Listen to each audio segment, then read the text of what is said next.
So, the most significant global issue that I have identified during my time abroad here has definitely been COVID and the difference in the COVID response in Italy and in the US, starting with just the lockdown. Italy went into lockdown very early.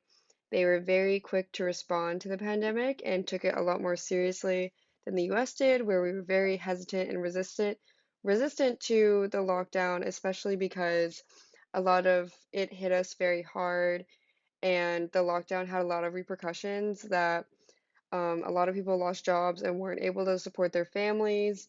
And there is a huge issue with access to healthcare. And also, people here are still willing to wear masks in public transportation and indoors. Whereas in the US, there's no longer a mask mandate. And even before then, when masks were recommended or required, a lot of people still did not wear masks or were very resistant to it and made it more of a issue of personal or individual freedoms rather than the health of the community and the health of others.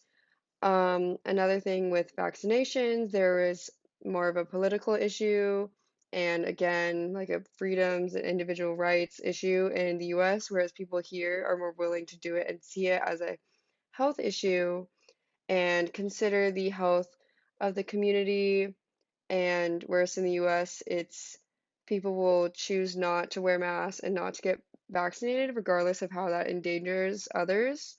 So that really just emphasizes the whole community versus individual um, concept that I have observed in Italy, where in Italy they're much more willing to um, do things just for the good of the country, for the good of their communities, and just to protect everyone. Whereas in the US, it's more of a fight for their individual rights and what everyone wants to do.